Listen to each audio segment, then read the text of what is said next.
En su empeño por derrotar a Rusia, la UE ha empezado ahora a sancionar a sus propios ciudadanos y a los de terceros estados, como mis compatriotas Nathalie Jump y Jacques Bourg. Pero, ¿qué son en realidad estas sanciones en el sistema jurídico internacional? Para ayudarnos a responder a esta pregunta está la doctora Alexandra Hofer, profesora adjunta de Derecho Internacional Público en la Facultad de Derecho de la Universidad de Utrecht. Bienvenida, Alexandra. Alexandra, welcome. Hola, Paz, gracias por invitarme. Gracias por aceptar esto, porque a estas alturas ya no está claro si, ya sabes, aparecer en público y hablar críticamente sobre las sanciones podría volverse en nuestra contra. Pero dijiste que tienes observaciones e información que compartir sobre lo que realmente es la ley de sanciones y cómo funciona. ¿Cuál es lo más importante que hay que saber sobre la ley de sanciones?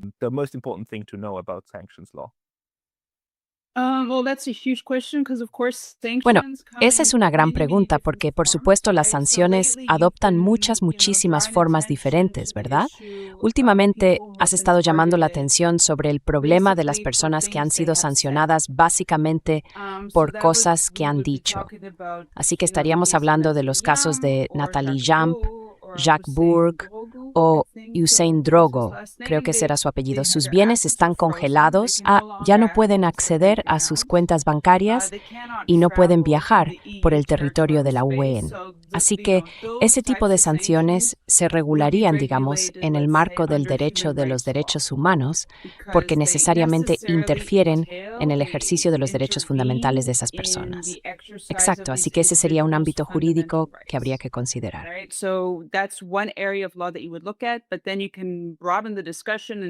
Pero entonces se puede ampliar el debate y hablar de los paquetes de sanciones en su conjunto que se han adoptado contra Rusia, por ejemplo, y analizar hasta qué punto esto es siquiera compatible con el derecho internacional.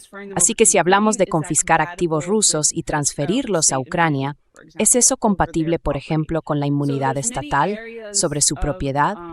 Hay muchas ramas del derecho que entran en juego cuando hablamos de sanciones, pero creo que uno de los puntos cruciales del derecho de sanciones es que se trata de lo que llamaríamos una zona gris.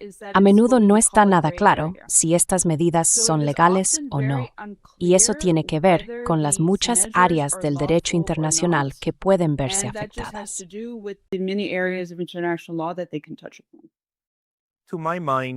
En mi opinión, la ley de sanciones es un claro ejemplo de, ya sabes, derecho soberano. Una entidad soberana que tiene poder y control sobre un territorio se arroga el derecho de restringir a otros el uso de ese territorio, de sus bienes o de lo que produce, ¿verdad? Sí, ¿esa interpretación es correcta?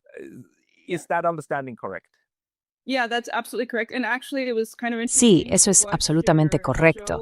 Y de hecho, fue bastante interesante ver tu programa durante la última semana, Pascal, porque te vi aprender en tiempo real qué son las sanciones o cómo se perciben desde una perspectiva legal. Creo que una de las cosas más contraintuitivas es que las sanciones, desde un punto de vista legal y quizá incluso judicial, no se consideran medidas punitivas. Ya. Se consideran medidas preventivas. Y desde una perspectiva de derechos humanos, eso conlleva toda una serie de consecuencias, porque puede justificar la adopción de restricciones severas, sin una audiencia, por ejemplo, o sin que un órgano independiente revise los hechos para determinar si de acuerdo está justificado. Así que es como una prerrogativa que tiene el soberano, en general, para proteger un interés público, algo esencial para el Estado, frente normalmente a un actor extranjero. Pero podemos ampliar lo que significa extranjero, qué tipo de injerencia tiene este actor, y luego, de algún modo, volver esa lógica hacia el interior, digamos, que es lo que parece que estamos presenciando ahora con la última ronda de sanciones.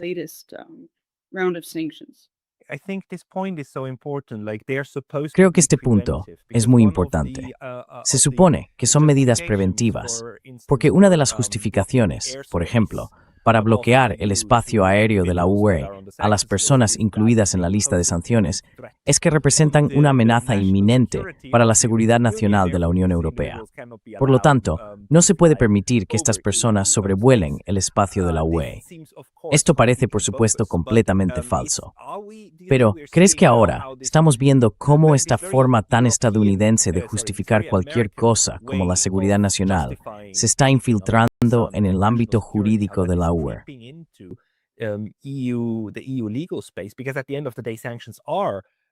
Porque al fin y al cabo, las sanciones son una medida que adopta un órgano estatal y que declara legal, ¿verdad?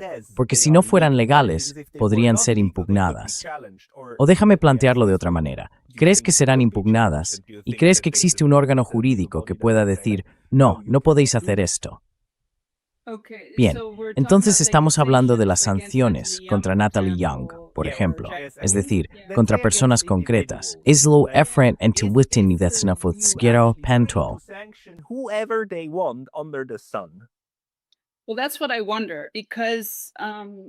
Bueno, eso es lo que me pregunto, porque en efecto cuando la UE o el Consejo de Seguridad de la ONU empezaron a adoptar sanciones contra actores terroristas, especialmente después del 11 de septiembre, la UE básicamente siguió lo que hacía el Consejo de Seguridad.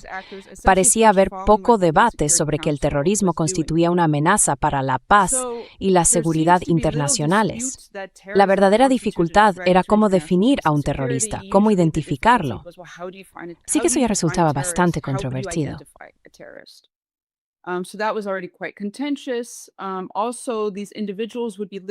Además, estas personas serían incluidas en la lista sin una audiencia, y antes ni siquiera sabrían qué era lo que habían hecho.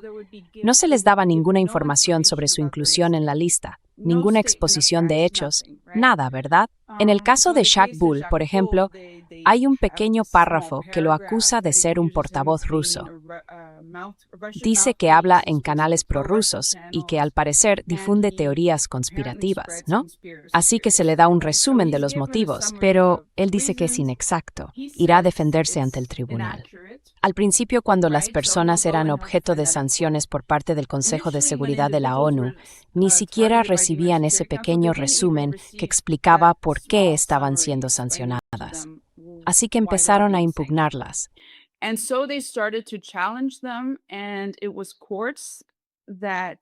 Y fueron los tribunales los que, se podría decir, se tomaron muchas libertades a la hora de interpretar las medidas del Consejo de Seguridad de la ONU.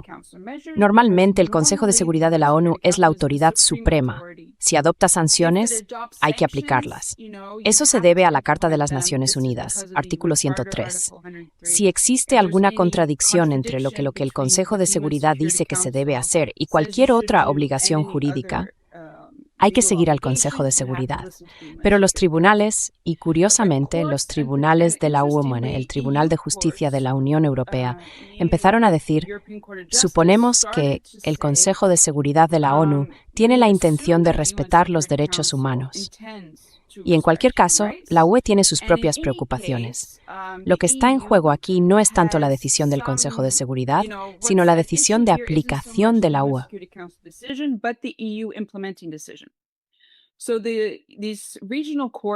Así que estos tribunales regionales empezaron a ejercer presión, en este caso sobre la UE y sus Estados miembros, por la forma en que estaban aplicando las sanciones del Consejo de Seguridad de la ONU. Entonces los Estados miembros dijeron, bueno, nos están acusando de haber vulnerado los derechos humanos. Así que acudieron al Consejo de Seguridad de la ONU y le dijeron, tenéis que reformar vuestro proceso porque estamos siendo criticados por no respetar los derechos de defensa. Te estoy dando una respuesta un poco larga, quizá, pero la idea era que al principio hacían más o menos lo que querían. Luego intervinieron los tribunales y empezaron a decir, no, hay que respetar ciertos mecanismos. Al menos hay que conceder a las personas el derecho a revisar su inclusión en la lista y a impugnarla.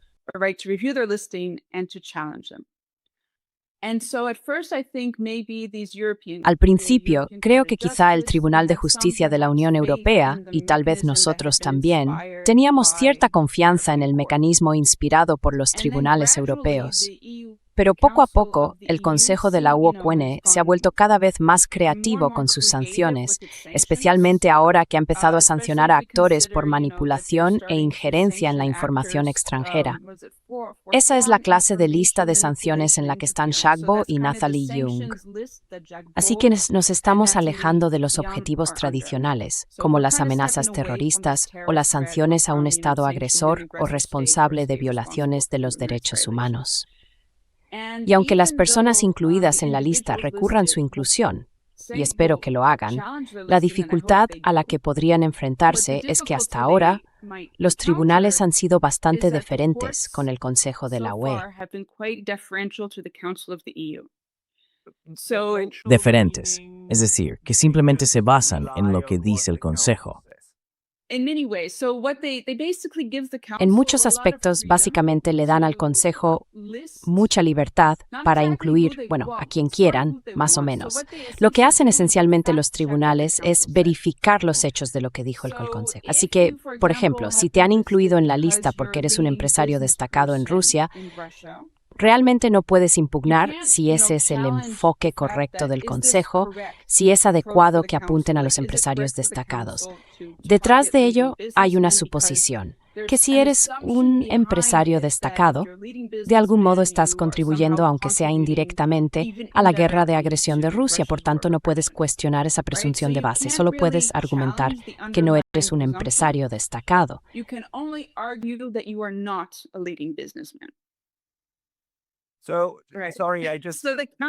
Lo siento, no lo sabía. Esto lo hace aún peor. Si el Consejo de la UE dijera, estamos apuntando a Szabo porque es un hombre de 70 años, entonces la única defensa que tendría sería decir, no, en realidad soy una mujer de 70 años. Pero también podría decir, mire, no tiene sentido que me sancionaran por eso. Ahora tengo 71 años, ya sabes, pero vale. Sí, vale. Pero no, sí, es una broma.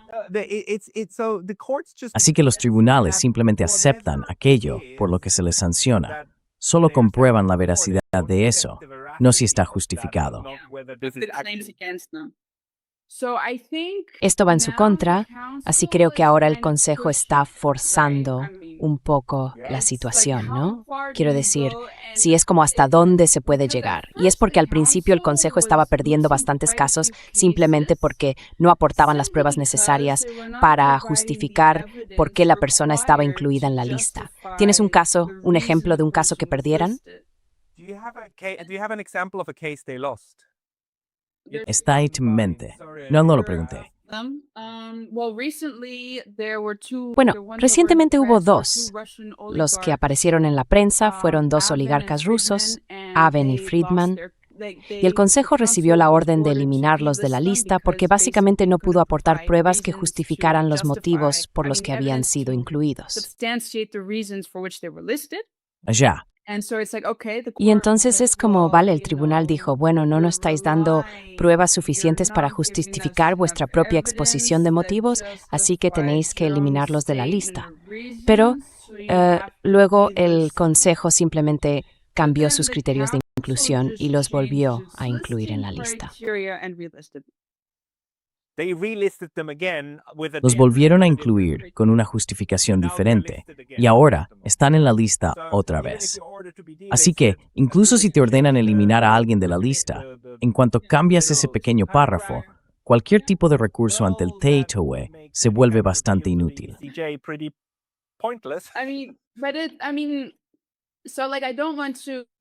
Quiero decir, no quiero hacerlo. Pero por eso creo que los abogados que representan a estas personas realmente tienen que prestar atención a cómo el Tribunal General revisa las sanciones y también ser conscientes de que tiende a otorgar mucho poder al Consejo. Ese es uno de los problemas porque han sido, bastante indulgentes al aceptar las listas del Consejo. Y también creo que es porque los tribunales pueden pensar que, no es su función cuestionar al Consejo, ya que se trata de un ámbito político y están persiguiendo un objetivo legítimo, ¿verdad? El objetivo del Consejo es poner fin a una guerra de agresión y estas son las herramientas que han decidido aplicar. Otro problema. It's just important to keep that in mind. It is not a Es importante tenerlo en cuenta. No es un proceso basado en una infracción de la ley, es un proceso basado en objetivos políticos. Y el TUE acepta que los objetivos políticos del Consejo no son realmente cuestionables. Lo único que se puede cuestionar es si la sustancia de lo que afirman realmente existe. Yeah. Sí, claro. Así que creo que por eso es importante ahora ser críticos y llamar la atención sobre, bueno, sí, logramos algo hace 20 años con la inclusión en la lista del Consejo de Seguridad de la ONU, pero estamos empezando a tener nuestros propios problemas porque si el Consejo tiene tanto poder para decidir a quién añadir a la lista y la revisión es un poco, ya sabes, vale, se comprueban los hechos, por supuesto, quieres asegurarte de que sea preciso y así sucesivamente. Pero, ya sabes, se está interfiriendo con los derechos de las personas y me parece que a veces falta el vínculo entre las personas señaladas y la acción a la que el Consejo quiere responder.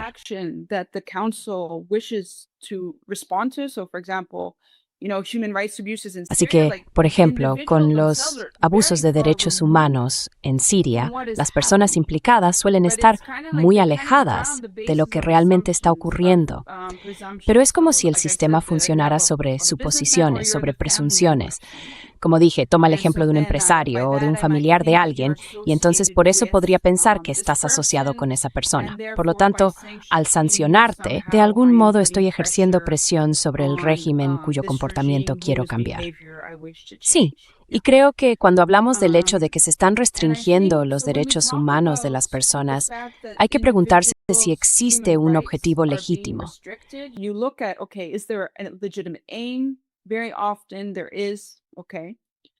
Muy a menudo lo hay, de acuerdo. Pero también hay que comprobar si esa restricción impuesta al individuo es proporcionada, si no es una restricción excesiva, una carga demasiado grande. Y el tribunal ha dicho básicamente que, dado lo importante del asunto en juego, es proporcionada. No he visto ninguna sentencia del Tribunal de Justicia de la Unión Europea en la que realmente se haga lo que yo consideraría una prueba de proporcionalidad exhaustiva para las personas afectadas que han sido sancionadas.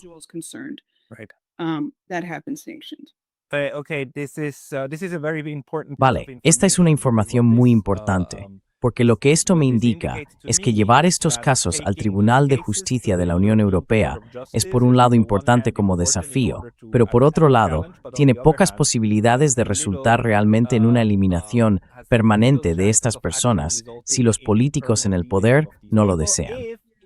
Así que esto me lleva a la siguiente cuestión: los derechos humanos, porque tenemos organismos que podrían ocuparse de ello. El mayor desafío, normalmente, para un organismo de derechos humanos, ya sea dentro o fuera de la ONU, para asumir un caso, es que hay que agotar todos los recursos nacionales. Pero si esto se confirma, que el TJUE es de hecho básicamente incapaz de eliminarlos realmente de la lista, entonces habría un argumento sólido para decir, ya hemos agotado todas las vías legales locales. Por favor, Consejo de Derechos Humanos de la ONU, ocúpese de ello. O el tribunal, que se considere más adecuado dentro del ámbito de los derechos humanos.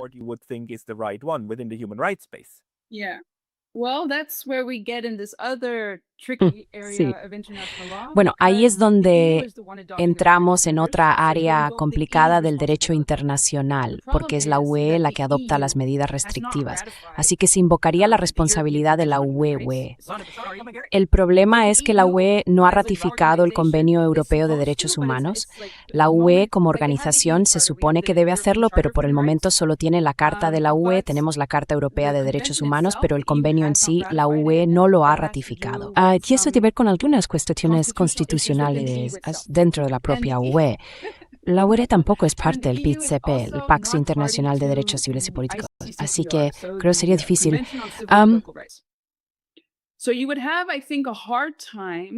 ¿Cuál es el tercer pilar de los tratados de derechos humanos? Sí.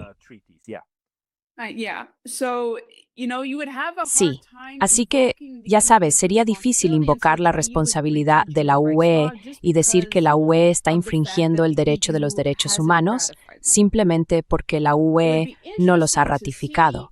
Sería interesante ver si se podría hacer algo.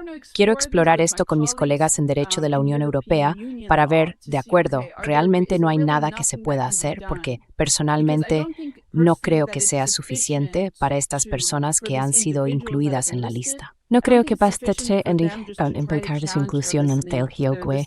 Realmente creo necesaria la reacción.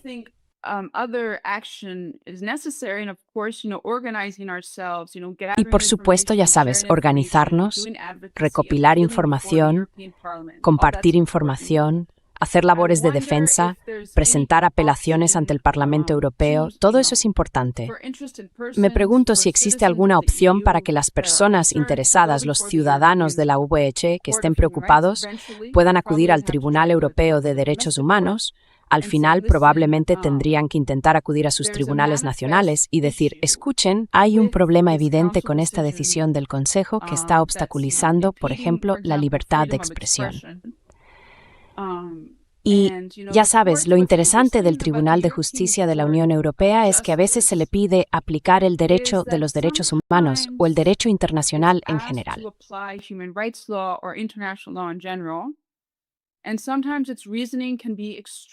Y a veces, su razonamiento puede resultar extremadamente insatisfactorio y frustrante para las personas expertas en ese ámbito del derecho internacional. Hubo un caso en el que varios medios de comunicación rusos fueron sancionados dentro del territorio de la UE. RT France, la filial francesa de RT, impugnó su inclusión en la lista. Acudieron de inmediato al Tribunal General del Tribunal de Justicia de la Unión Europea, alegando que se trataba de una vulneración de la libertad de expresión e información, una injerencia desproporcionada y otros argumentos similares. Pero el tribunal confirmó la inclusión de RT France en la lista.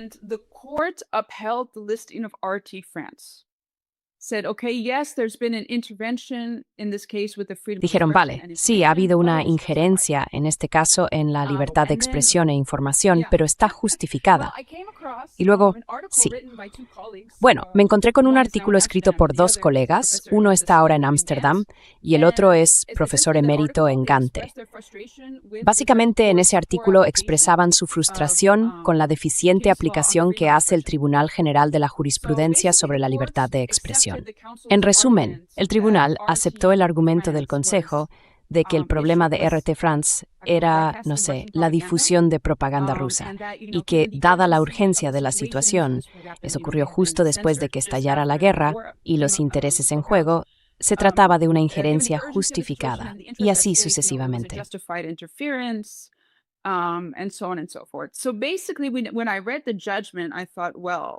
Así que, básicamente, cuando leí la sentencia, pensé, bueno, si esto es lo que el Tribunal General está dispuesto a aceptar, entonces, en esencia, el Consejo puede decidir que cualquiera está emitiendo declaraciones contrarias a los objetivos que desea perseguir y añadirlo a la lista.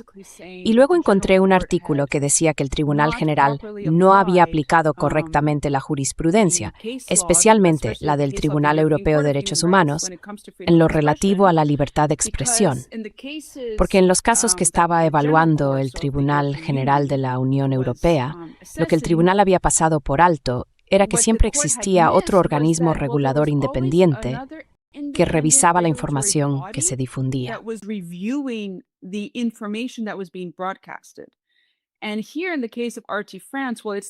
Y aquí, en el caso de RT France, es el Consejo de la UN-OENS, un órgano ejecutivo de una institución política, quien decide que ciertos actos de expresión o información no deben compartirse. Así que ya tenemos un problema, porque eso no es coherente con el derecho internacional de los derechos humanos. Podemos realmente otorgar tanto poder al Ejecutivo para decidir cuándo una información se considera una amenaza para el orden público, la seguridad nacional o lo que sea. Esa fue una de las matizaciones, diría yo, que el Tribunal General no tuvo en cuenta al emitir su valoración en el caso RT France contra el Consejo.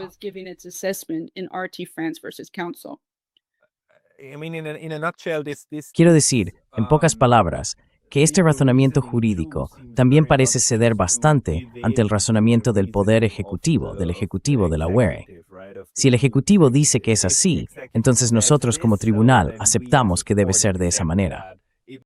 Por lo tanto, confirmamos esas decisiones. Quiero decir, al final llegas más o menos a esta conclusión. Por supuesto, dan una razón para, ya sabes, lo que respalda su conclusión.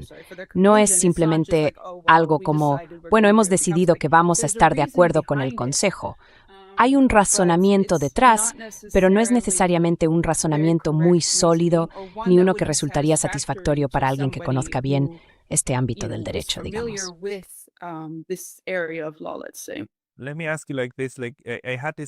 Déjame preguntarte algo. Esta mañana tuve una conversación con el profesor David Gibbs de la Universidad de Arizona y señaló que en el caso de Estados Unidos siempre está la Constitución. Y la Constitución estadounidense, con sus enmiendas, es en realidad muy sólida en la protección de las libertades civiles. La cuestión siempre es la aplicabilidad. ¿A quién se aplica y a quién no? ¿Solo a las personas blancas o también a las personas negras? Ya sabes, con el tiempo esto cambia, pero las garantías dentro de la Constitución son muy fuertes. En cuanto a la Unión Europea, tenemos un documento fundamental similar al que podamos señalar y decir, mira, tienes que conceder esto. El TIJUE, esta pieza de derecho fundamental, prevalece sobre estas decisiones ejecutivas.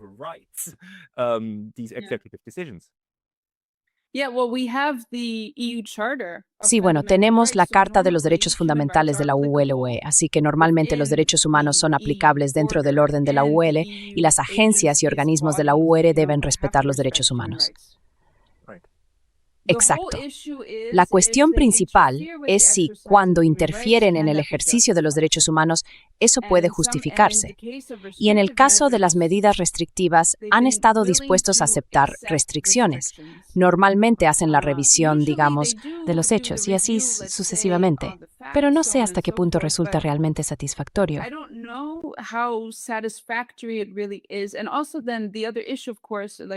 Y también el otro asunto, por supuesto, como mencionamos al principio, es que no estamos tratando con un proceso judicial tradicional. Ya sabes, se trata de un órgano ejecutivo que ha adoptado una restricción y luego debatimos si está o no suficientemente justificada. Y como dije, debido a la naturaleza de la decisión, los tribunales tienden a otorgar mucho poder al Consejo. Ahora bien, me pregunto, en el caso de Jack Bow, por ejemplo, ¿qué importa vuestro? En realidad, no sé qué lo significa. Esa palabra está en la clasificación. Portavoz. Sí. Un portavoz ruso. No sé si puedo encontrarlo ahora mismo en mi pantalla. Sí. Entonces, ¿has visto tú mismo la decisión? Sí, lo hice. Simplemente ya no recuerdo la redacción exacta. Sí, pues Jack Bode, un antiguo coronel del ejército suizo y analista estratégico, es un invitado habitual en programas de televisión y radio prorrusos. Actúa como portavoz de la propaganda prorrusa y difunde teorías conspirativas. Sí, quiero decir, lo expresan así para no tener que decir que le paga o algo por el estilo del Kremlin, cosa que no podrían probar. No, exactamente, porque no es cierto. Pero portavoz no está definido, ¿verdad? Entonces, ¿eres un portavoz si repites una frase que salió de la boca de Vladimir Putin? Obviamente, sí. Y no sé, o sea, Jack Bode no se define a sí mismo como, ya sabes, prorruso o a favor de nadie, simplemente ofrece su análisis. Y supongo que es bastante crítico con la UE y con la OTAN, y aparentemente por esa razón le consideran un portavoz. Sí.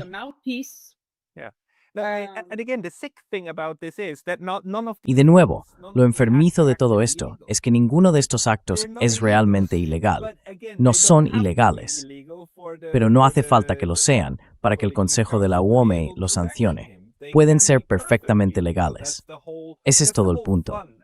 Quiero decir, si eres uno de los burócratas que hace esto, la parte divertida es que puedes definir cualquier cosa como indeseable y actuar en consecuencia, tengas o no legislación para ello.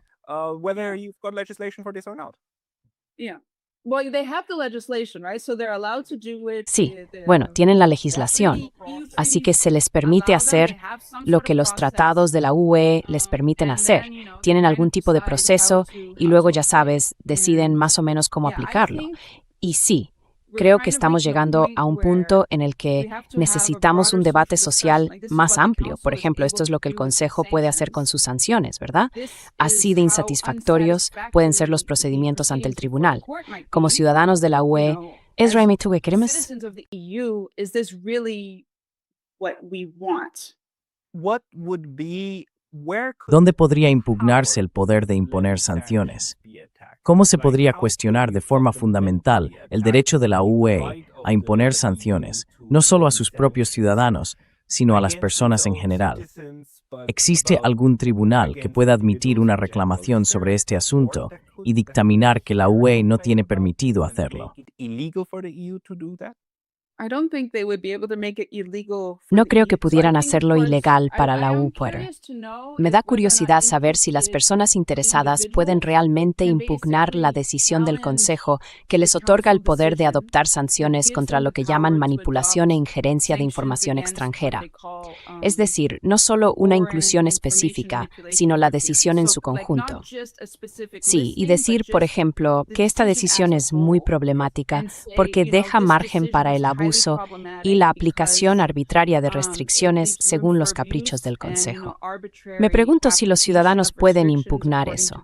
Sé que, en general, se pueden impugnar las decisiones del Consejo, pero, de nuevo, por la naturaleza de estas decisiones, estamos hablando de sanciones de la UE o medidas restrictivas, como las llama la UE.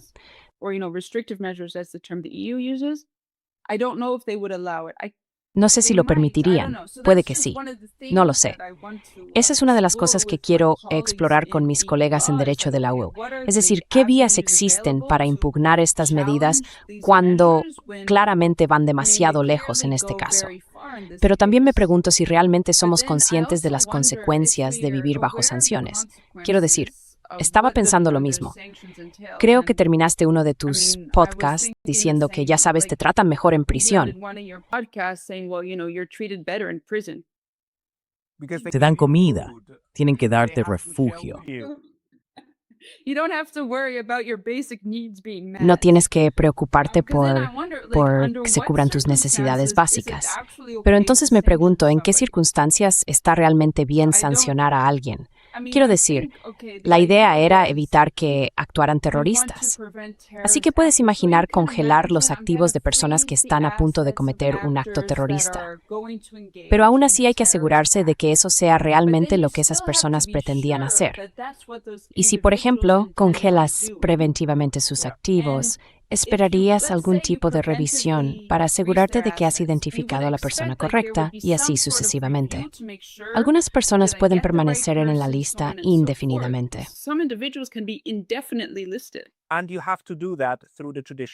Y eso hay que hacerlo a través del proceso judicial. Es decir, el Parlamento tiene que aprobar una ley sobre antiterrorismo, sobre prevención del terrorismo. Y luego, las personas que quieran aplicarla a alguien deben acudir al tribunal y decir, esta persona que hemos identificado necesita ser restringida. Entonces el tribunal debe emitir esa orden. Así que pasa por un proceso de revisión y puede ser impugnado por esa persona. Estás en el tribunal, estás en el sistema judicial. Pero de nuevo, nosotros estamos fuera del sistema judicial. El sistema judicial, el TJUE, en realidad solo está adherido a él como un apéndice de la decisión ya tomada.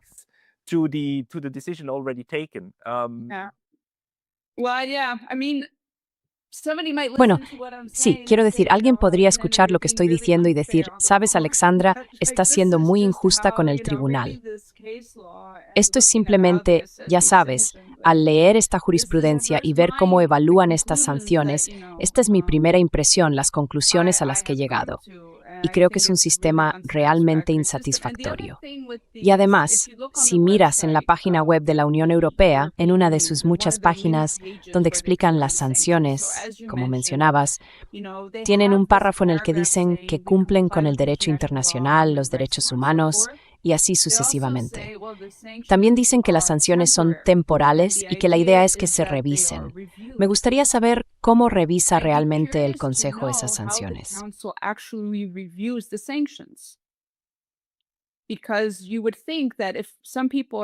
Porque uno pensaría que si algunas personas permanecen en la lista durante un periodo de tiempo extremadamente largo, uno acabaría diciendo, vale, sigue teniendo sentido, sigue habiendo un propósito en mantener a esta persona en la lista. Además, está la cuestión de cuál es realmente el objetivo de las sanciones.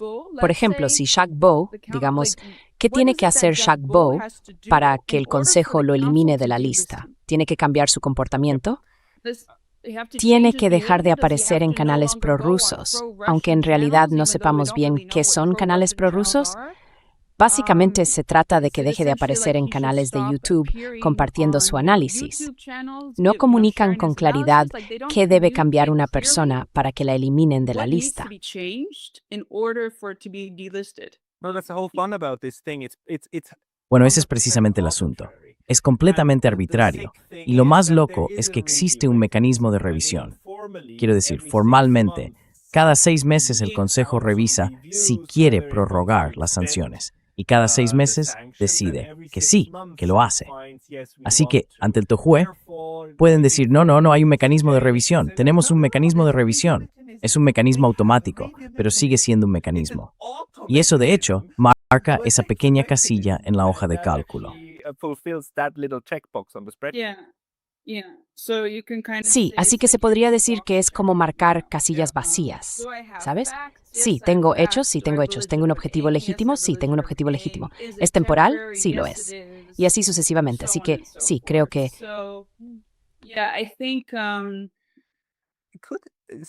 I need to ask again, because Perdona, solo necesito preguntar, porque lo que me pregunto es, ¿cómo podría este régimen ser desafiado? Y por régimen me refiero al régimen de sanciones, ¿verdad? Porque hay otra vía, en tu opinión, a través de los Estados miembros. Por ejemplo, digamos, mira, Jack Bell está en Bruselas, ¿no? Bruselas, estas sanciones contra mí son una violación de mis derechos humanos. Por favor, ordenad al gobierno belga que no aplique estas sanciones.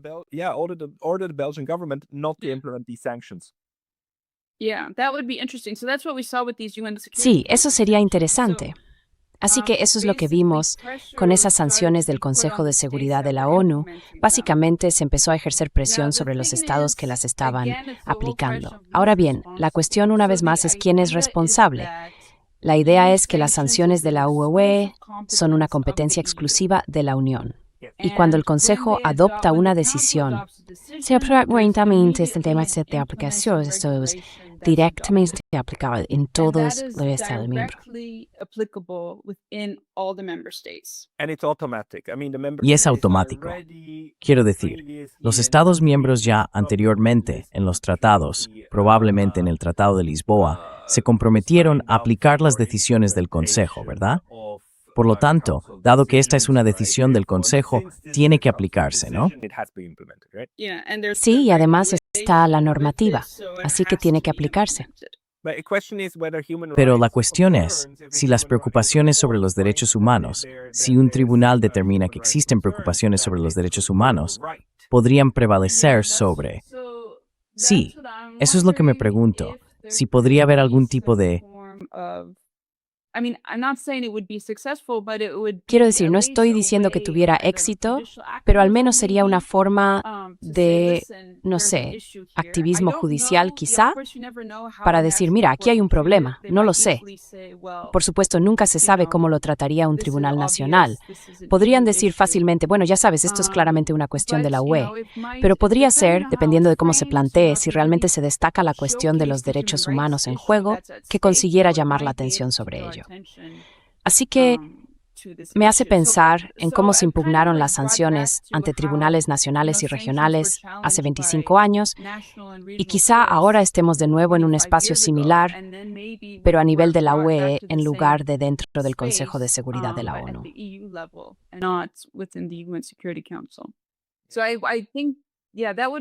Así que creo que sí sería interesante por la forma en que se ha implementado, pero la idea, por supuesto, en el caso de Shaq Bo, es que tiene que pedir permiso, por ejemplo, al gobierno belga para acceder a ciertos fondos y cubrir sus necesidades básicas, ¿verdad? Lo mismo ocurre con Hussein en Berlín. Tiene que pedir permiso a su banco en Alemania para obtener fondos con los que pagar el alquiler o comprar alimentos básicos. Así que no sé si eso se considera suficiente para respetar sus derechos humanos.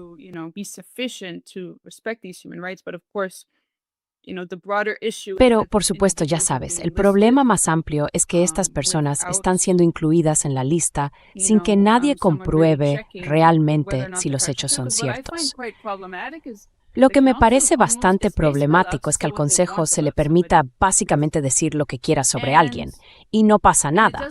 Quiero decir, claro, ante el TJUE puedes impugnarlo, decir, vale, esto no es cierto y así sucesivamente, pero hasta cierto punto el daño ya está hecho.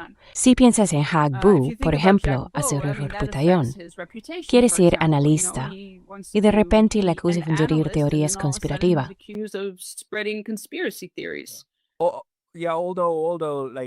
Sí, aunque estoy bastante seguro de que las implicaciones legales son mucho más graves. Quiero decir, incluso sus libros están prohibidos ahora en la UE, ¿no? No se pueden vender. Sus editores ya no pueden publicarlos. Es decir, básicamente te conviertes en una no persona, lo cual es horrible.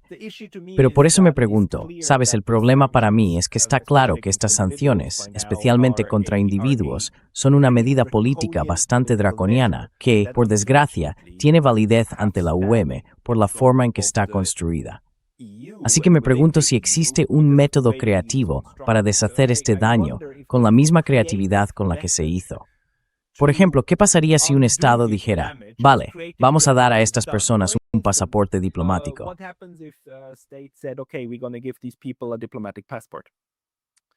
No os permite hacer GIS. Si tuvieran un pasaporte diplomático, ¿cambiaría eso algo? Entraría en juego la Convención de Viena y les daría una forma de librarse de lo que está ocurriendo. Lo interesante es que, por ejemplo, en la propia decisión del Consejo, no estoy seguro de si se trata de la decisión o del reglamento, hay una excepción para las personas que poseen pasaportes diplomáticos. La idea es que no se puede pedir a los Estados miembros de la UN que violen sus obligaciones internacionales, por ejemplo, en virtud del derecho diplomático y consular.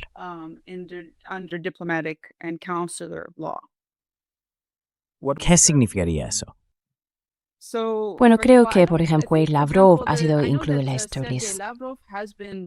De acuerdo. Pero no creo que lo hayan impuesto. Tengo que comprobarlo. No creo que hayan impuesto una prohibición de viajar. Así que creo que eso básicamente significa que la UE no quiere interferir en su función como ministro de Asuntos Exteriores al no permitirle viajar a donde necesite ir para asistir a negociaciones o lo que sea.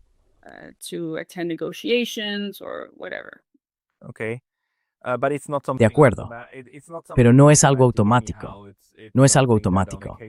En cualquier caso, es algo sobre lo que probablemente el Consejo decidiría caso por caso, porque, en realidad, esas sanciones son independientes, ¿verdad?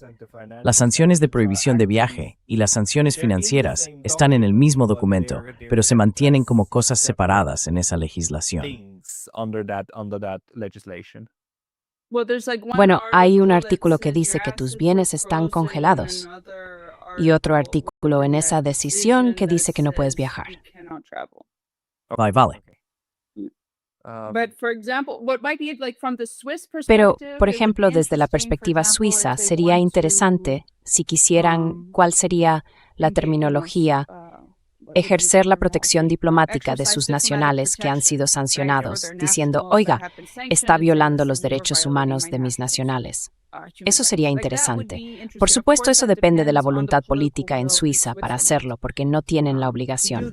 También podría ser interesante si hubiera cosas que podrían haber hecho por sus nacionales y no hicieron, y entonces Nathalie Jam o Jacques Beau, ya sabes, demandaran al gobierno suizo diciendo, no protegiste mis derechos humanos. Entonces el tribunal podría ejercer presión sobre Suiza diciendo, bueno, deberías haber planteado esto o tuviste la oportunidad de plantearlo ante el Consejo de la UE y no lo hiciste. Así que esa es otra forma de hacerlo. Sí.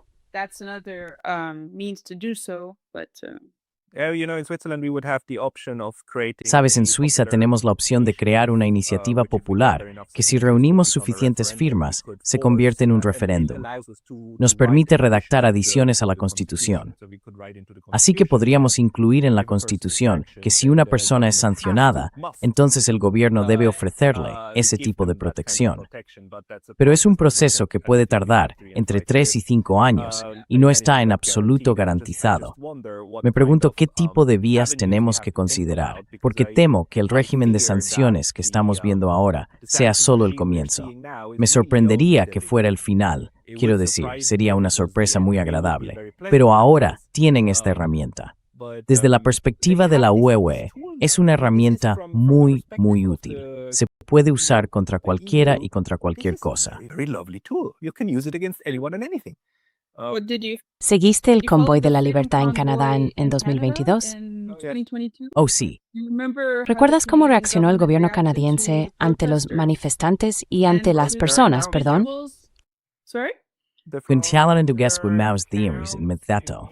Congelaron sus cuentas, sí. No, tú tomas.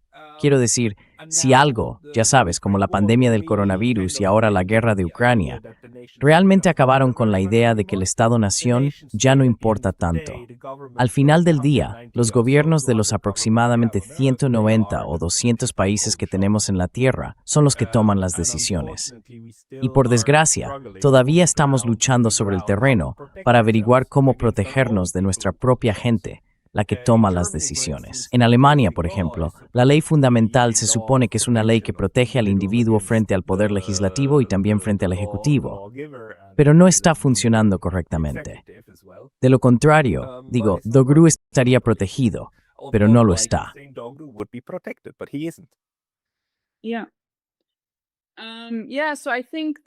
Sí, sí. Así que creo que eso es lo más importante. Mi opinión es que nosotros, el pueblo, decimos, escuchad, lo sentimos, pero no queremos vivir en este tipo de sociedad. Y creo que es algo positivo que esta sanción y otras, por supuesto, puedan servir al propósito mayor de recordarnos, escuchad. Debemos tener cuidado con los poderes que existen y que pueden ser utilizados en nuestra contra. Lo hice, sabes, tengo curiosidad por ver. Te mencioné que ahora hay académicos rusos que han sido incluidos en la lista. Y bueno, si lees la declaración de motivos, es que, vale, se les acusa de tener vínculos prorrusos, pro-Kremlin. No tengo ni idea de hasta qué punto eso es cierto. De nuevo, pueden escribir lo que quieran.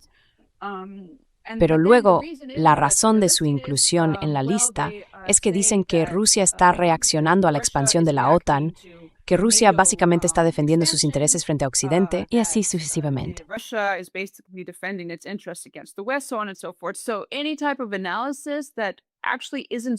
Así que un tipo de análisis como ese en realidad no es tan poco común. Puedes encontrarlo entre académicos que no son solo rusos. Y esas personas han sido sancionadas. No se les acusa de difundir desinformación ni de inventarse cosas. Se les incluye en la lista por ofrecer su propio análisis e interpretación de una situación que podría ser válida según los hechos. Así que tengo mucha curiosidad. No lo sé. Espero que esas personas impugnen su inclusión en la lista, porque también se las describe como analistas, por ejemplo. No se les llama actores de propaganda ni nada por el estilo. Se les sanciona específicamente por su posición dentro del ámbito académico, en la academia rusa.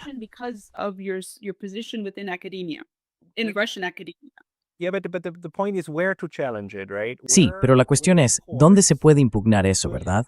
¿Qué tribunales podrían tener un impacto real? ¿O qué tipo de tratados podrían usarse de forma creativa para socavarlo? Otra cosa, ¿aceptó alguna vez la UE algún tipo de arbitraje en esos asuntos? Porque existe este interesante tratado, el Tratado de Washington, según el cual, si hay un laudo arbitral, puede ejecutarse básicamente en todos los Estados miembros, que son casi todos. Me pregunto, ¿cuál se me manera de minar el port o remit the small through Acer?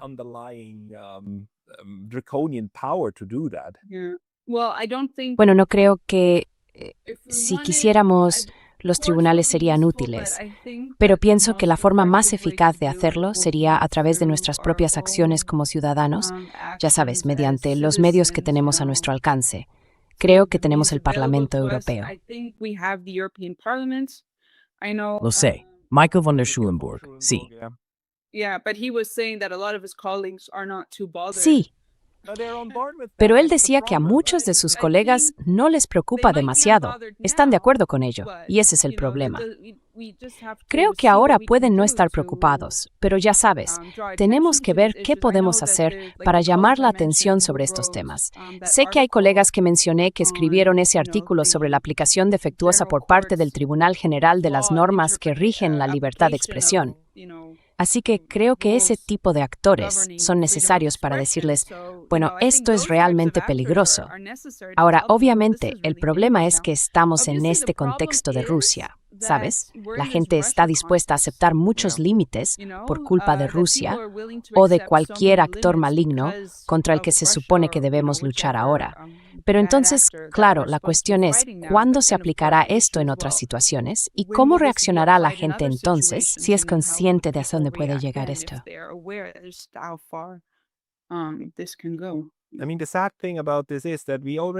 Quiero decir, lo triste de todo esto es que ya hay personas que fueron sancionadas por motivos completamente distintos.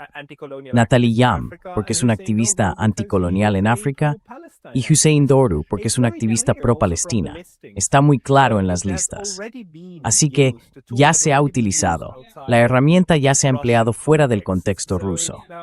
Así que ahora, quiero decir, cualquiera puede ser un objetivo por cualquier motivo, simplemente porque haya molestado a alguien, probablemente a alguien poderoso.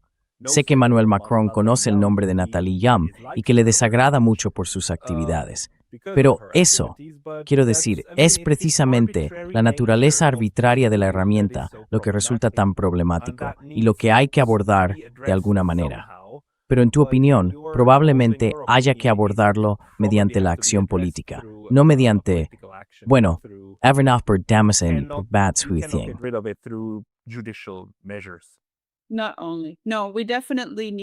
No solo eso, no, definitivamente necesitamos acción política. Y ya pienso que sabes, Pascal, lo que estás haciendo al llamar la atención sobre este tema es importante porque estas sanciones han existido durante mucho tiempo. Pero es bueno que nos demos cuenta de cómo pueden utilizarse. Quiero decir, lo que me pareció tan interesante en el caso de los manifestantes en Canadá fue que apenas hubo cobertura mediática del hecho de que el gobierno había congelado las cuentas de los manifestantes o de las personas que habían financiado la protesta, incluso solo donando, digamos, $20 canadienses, ¿verdad? No hubo cobertura mediática de eso. Y en este momento no lo sé. Ningún medio de comunicación importante lo ha cubierto, porque fue bastante grande en nuestro espacio en línea. Pero sí.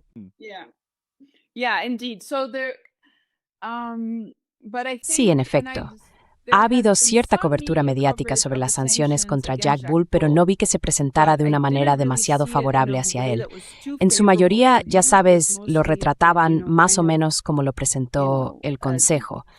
Pero creo que quizá cuando la gente empiece a darse cuenta de lo que realmente está ocurriendo y de lo que está en juego, dirán, un momento, hay más en esta historia de lo que nos han contado.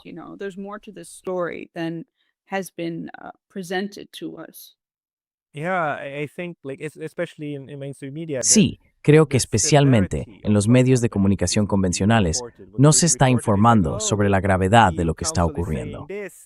Lo que se informa es algo así como el Consejo de la ULTD dice esto, el otro dice que no es cierto. ¿A quién deberíamos creer? No lo sé. ¿Quién puede saberlo? Pero ese no es el problema.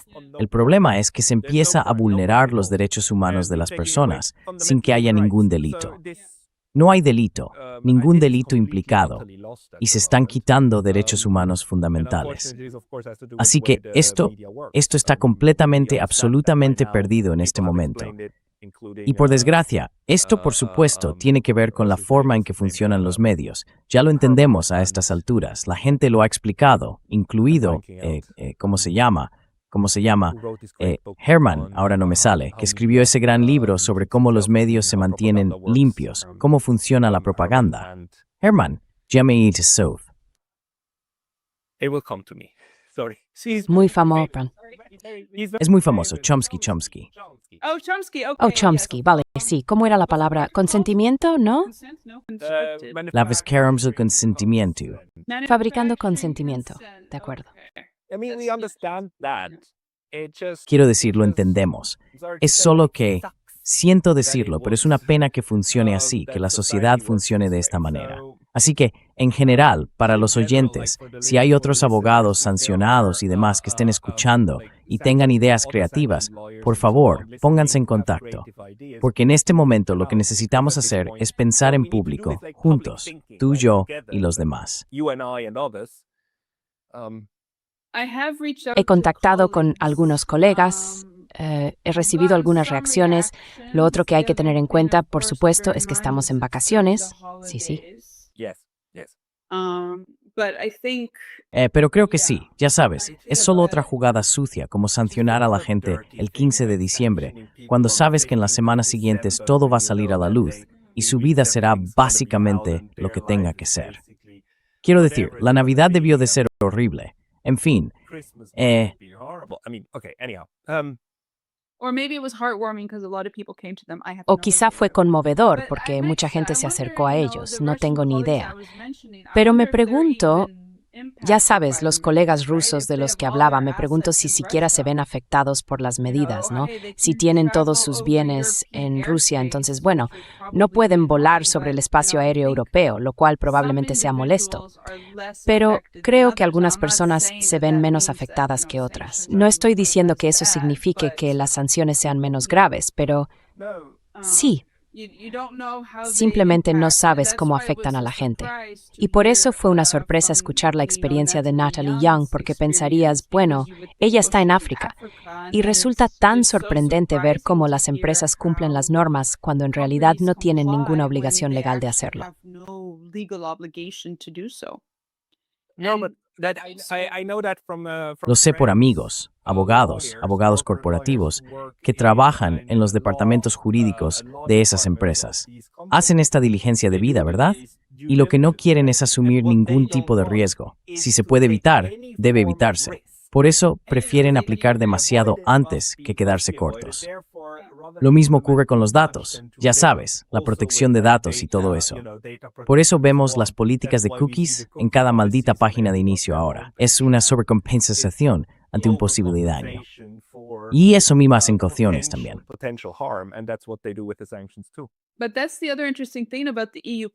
Pero eso es lo otro interesante de la práctica de la UE, porque al principio la UE fue muy crítica con eso. No quería que sus empresas cumplieran con las sanciones estadounidenses que no tuvieran jurisdicción extraterritorial sobre actores o corporaciones europeas. Y ahora se ve que la UE está más bien dispuesta a aceptar, o mejor dicho, a adoptar, medidas que sí tienen un efecto extraterritorial, aunque si se consulta en línea, la UE insiste en que sus medidas no lo tienen, pero ha ido adoptando cada documento de la utiliza, especialmente con el TUISA, que estaban en efecto de terceros estados.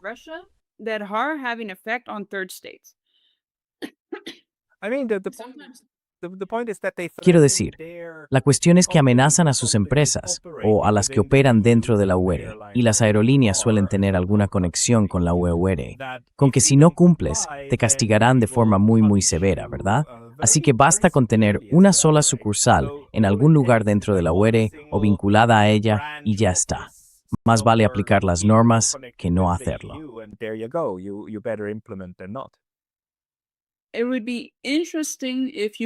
Sería interesante si pudieras tener por escrito que la UE o algún actor europeo hizo eso, porque técnicamente no tienen permitido hacerlo. Según sus propias normas, no tienen permitido hacerlo.